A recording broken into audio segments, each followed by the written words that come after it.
Have you ever wondered how a child, who starts out innocent and full of love, can grow into an adult who constantly craves admiration, demands control, and struggles with real connection? Narcissism doesn't appear out of thin air. It's not something you're simply born with, it's something that is slowly, carefully, painfully built. In this video, we'll break down how does a child become a narcissist, step by step, from the first cracks in childhood to the armor they wear in adulthood. Stay until the end, because once you see the process, you'll never look at narcissism the same way again. Every child is born open, curious, hungry for love. They depend on their parents, not just for food or shelter, but for emotional safety. But when those needs are not met, something begins to break. The child starts to believe that love is not guaranteed, and that belief changes everything. Start narcissism. For some children,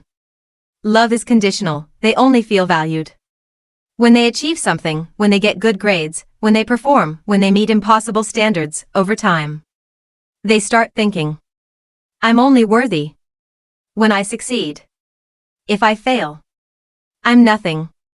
This dangerous belief plants the first seed of narcissism. Other children face neglect. Their cries go unanswered, their emotions ignored, their needs dismissed. They feel invisible, like they don't exist, and so, to survive, they build walls of protection, walls that later look like coldness or arrogance. The neglect teaches them a painful lesson. I can't depend on others. I can only depend on myself.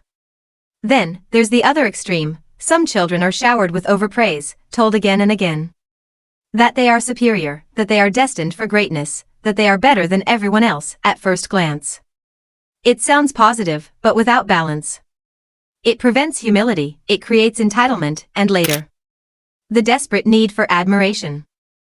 Another common thread is emotional suppression. These children often hear things like, stop crying, be tough, don't be weak. Instead of learning to express emotions, they learn to hide them. Instead of processing sadness or fear, they bury them. What takes their place? Confidence, arrogance, control. But deep down, the buried emotions never disappear. They sit there, like a wound, waiting. Behind the mask of confidence lies a child still hurting, a child terrified of rejection, terrified of abandonment. This inner child never truly disappears. It becomes the engine silently driving narcissistic behavior. The adult may look strong, but inside, they are fragile, always protecting, always hiding, to survive.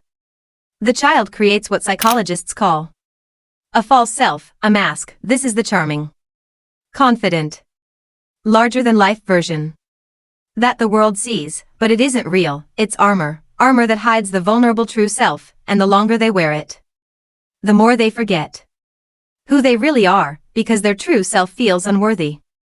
They turn outward. Validation becomes oxygen, attention becomes fuel. Without admiration, they feel empty, lost, and that's why narcissists constantly chase approval. It isn't about vanity, it's about survival. As adults, they may appear powerful, charming, even unstoppable, but underneath lies fragility. They fear true intimacy, because intimacy means vulnerability, and vulnerability risks rejection, so they keep people at a distance, close enough to admire them, but far enough to never see the wounded child within. So, how does a child become a narcissist? Through conditional love, through neglect, through overpraise, through emotional suppression, and through the construction of a false self. Narcissism is not born, it is built, piece by piece, as a defense against early wounds. When we see this, we start to understand, narcissism is not just arrogance, it's pain wearing armor.